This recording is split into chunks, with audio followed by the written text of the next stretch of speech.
Hi, Dr. Fontes. Thank you for taking the time out of your day to tell us about the Mexican War of Independence and the importance of September 16th specifically. Before we get started, can you tell me a little bit more about yourself, please, and the work that you do? Okay, well, my name is Patrick Fontes. I'm a fourth generation Fresno local. I grew up in Fresno. I received my BA and MA from Fresno State in history and um, received my PhD in history from Stanford University. My work includes the book I'm working on. I spent a couple of years at the Superior Court Archives in Fresno researching how various immigrant groups are treated by the justice system. And I'm writing a book on how Italians, Mexicans, Portuguese, Armenian immigrants are treated by the justice system. So, and also doing research on the 1960s student civil rights movement at Fresno State from around 65 to 74, concentrating on the Chicano movement. So that's what I'm working on right now. That's so cool. Thank you for sharing that. I feel like that's such important history that needs to be learned, especially here in the Central Valley where we are predominantly Latino, Chicano population. Thank you. Let's get started with this conversation. Would you be able to tell me a little bit about what led up to the Mexican War of Independence? Yes, so as I was saying, we must see the Mexican War of Independence as part of a larger wave of revolutions happening throughout the Western Hemisphere. Quite often we take American history classes and we learn about the American Revolution with very little or nothing being said about the Mexican Revolution. And vice versa, we may take a history class on Mexican history and never hear about the American Revolution. But Miguel Hidalgo was inspired by Thomas Jefferson, inspired by George Washington and Patrick Henry. And like all of these revolutions, they are both political and ideological. And so there are major issues that are happening in New Spain at this time. And New Spain was the name before it was called Mexico. There's a political war going on between Spaniards who are born in Mexico and Spaniards who are born in Spain. And those born in Spain are called Peninsulares, and those born in Mexico are called Criollos or Creoles.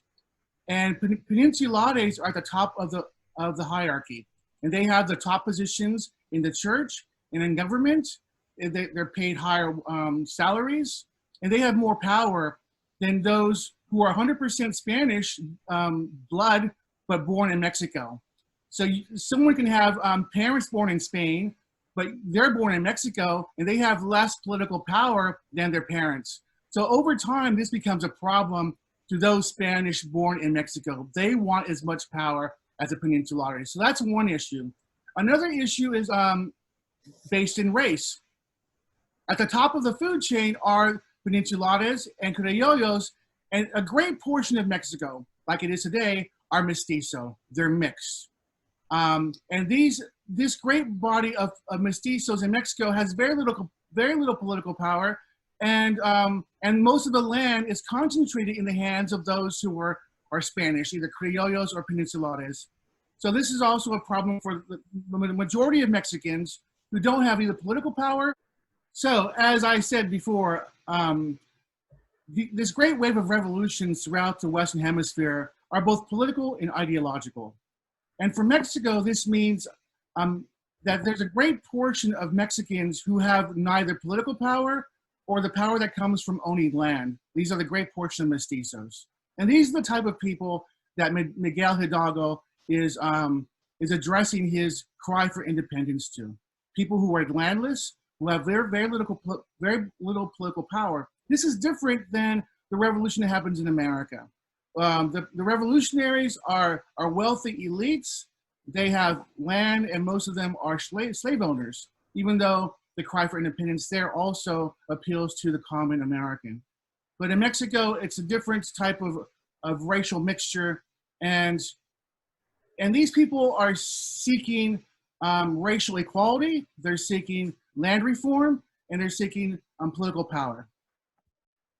Fascinating. Thank you, Dr. Fontes. Can you tell me a little bit about the events of September 16th, 1810, and the Grito de Dolores?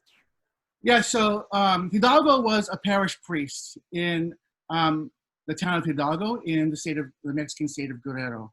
And he was already influenced by a radical theology that proposed that bad government and tyrants should be overthrown, that it was okay, it was God sanctioned to overthrow tyrants.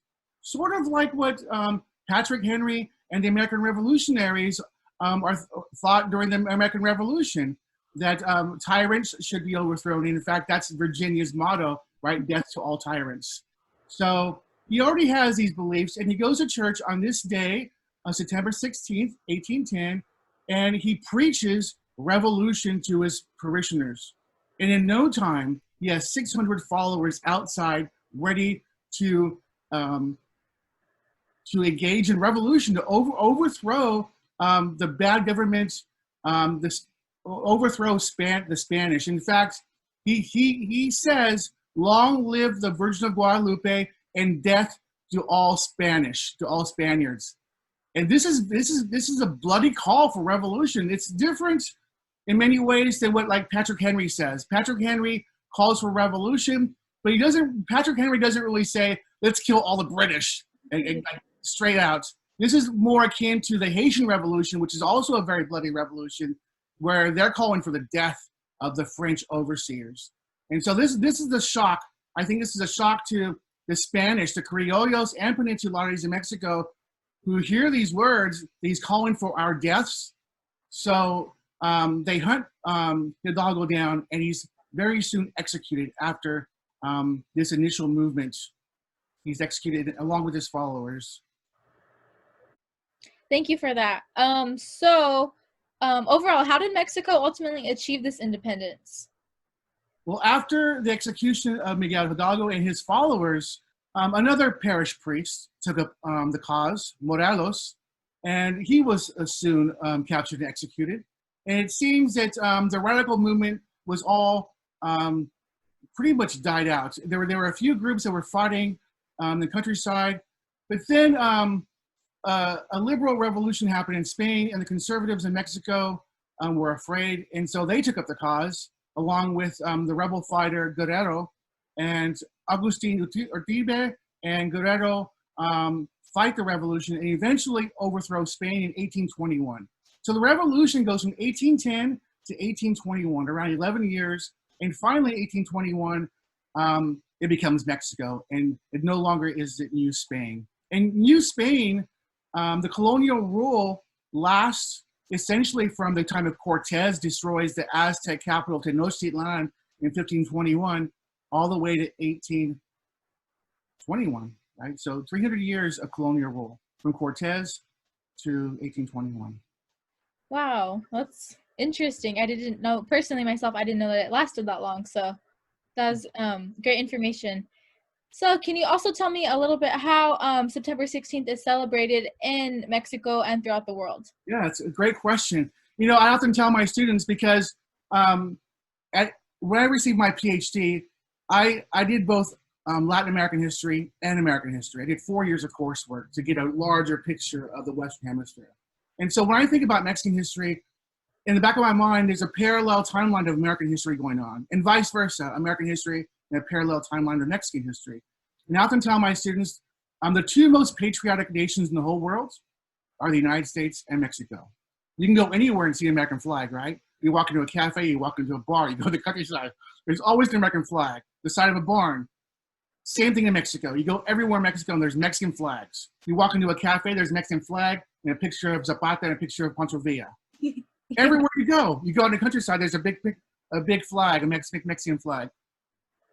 So Independence Day is as big in Mexico as it is in the United States of America. July 4th, September 16th in Mexico. It's celebrated with big fanfare. Every year in Mexico, the president comes out of the government headquarters in the Central Square. And the Central Square was the center of the Aztec universe, the Plaza Mayor. He comes out and he rings the same bell that Hidalgo rang. And he issues the cry, and everyone who's in the square. This year, there was no one because of the COVID quarantine. But usually the square is filled, and everyone shouts, "Viva Mexico, Viva Mexico, Viva Independence." And they shout out a few names of heroes from the revolution. And it's a great party. There's parades, there's parties going on, and Mexicans love their Independence Day the same way as Americans do in the United States of America. Thank you so much for that. That was great information, and I feel like a lot of people don't know how it's celebrated over there, so that was pretty insightful. Mm-hmm. And so I just want to say thank you again, Dr. Fontes. As always, this has been fascinating and very insightful to our campus and the community within it. And to our campus community, happy de CCS de Septiembre from Clovis Community College. Viva!